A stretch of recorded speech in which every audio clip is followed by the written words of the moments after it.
আজ শহরে আসছেন প্রধানমন্ত্রী নরেন্দ্র মোদী। বিকেল 4টায় কলকাতায় নামবে তার বিমান। সেখান থেকে সড়কপথে যশোর রোড মেট্রো স্টেশনে পৌঁছে 3টি সম্প্রসারিত লাইনের সূচনা করবেন তিনি। এরপর যশোর রোড স্টেশন থেকে মেট্রোয় চড়ে দমদম বিমানবন্দর স্টেশনে যাবেন তিনি। ওই মেট্রো করেই ফিরে আসবেন যশোর রোড স্টেশনে। প্রধানমন্ত্রীর পরের গন্তব্য দমদম সেন্ট্রাল জেলের মাঠ। সড়কপথে বিকেল 4:45টায় দমদমে এসে জোড়া কর্মসূচিতে যোগ দেবেন তিনি। আর দমদমের এই সভাস্থল থেকেই রয়েছেন আমাদের প্রতিনিধি শিবাশিস মৌলিক। কথা বলে নেব শিবাশিসের সঙ্গে। শিবাশিস, বিকেল 4:45টা নাগাদ প্রধানমন্ত্রী নরেন্দ্র মোদীর এই সভাস্থলে এসে পৌঁছানোর কথা। কি কি কর্মসূচি রয়েছে তার বিস্তারিতভাবে জানাও, এবং সভাস্থলের ছবিও দেখতে চাইব।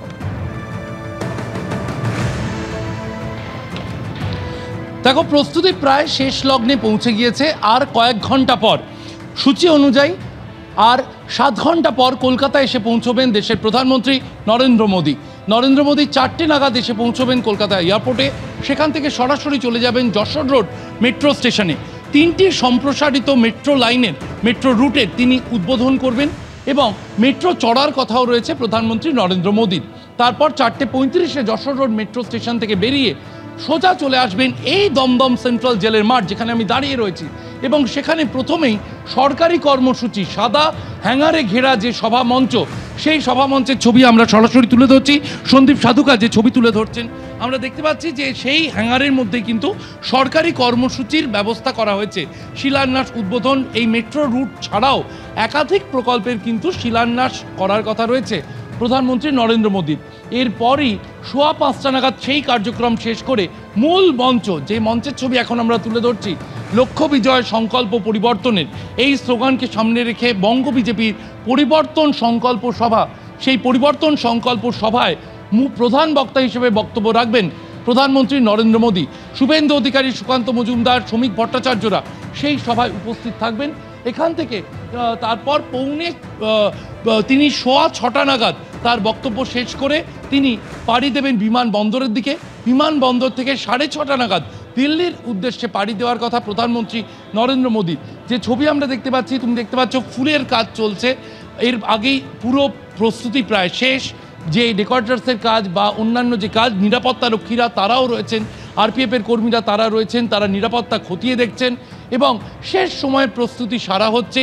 একটু পরেই বিজেপি কর্মীরা তারা আসতে শুরু করবেন।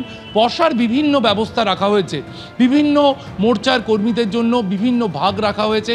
মূলত কলকাতা ও কলকাতার আশেপাশের জেলাগুলির কর্মীরা আজকের সভায় যোগ দেবেন, এমনটাই বঙ্গ বিজেপি সূত্রে জানা গিয়েছে।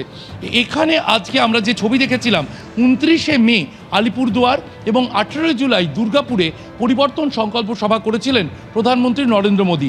একদিকে তৃণমূলের যে অভিযোগ, কেন্দ্রীয় বঞ্চনা সহ একাধিক অভিযোগ রাজ্যের শাসক দলের, সেই অভিযোগগুলির তিনি যেমন জবাব দিয়েছিলেন, পাল্টা এই রাজ্যের শাসক দল তৃণমূল কংগ্রেসকে নিশানা করে একদিকে দুর্নীতি, অন্যদিকে অপশাসন সহ একাধিক ইস্যুতে তিনি নিশানা করেছিলেন।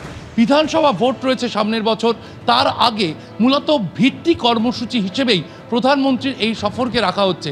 যেমনটা বিজেপি সূত্রে জানা যাচ্ছে, 7 থেকে 8খানা তিনি সভা করবেন এমসিসি লাগু হওয়ার আগে, অর্থাৎ বিধানসভা ভোটের নির্বাচন নির্ঘণ্ট লাগু হওয়ার আগেই প্রধানমন্ত্রী কিন্তু 7 থেকে 8খানা সভা করাতে চাইছে বঙ্গ বিজেপি।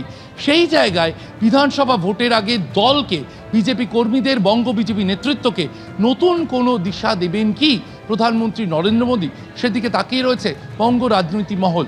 তিনি একদিকে যেমন দুর্নীতি, অপশাসন সহ একাধিক বিষয় সরব হন প্রধানমন্ত্রী, আজ নতুন কোনো বিষয় তিনি তুলে ধরবেন কিনা সেদিকে সকলের নজর থাকছে।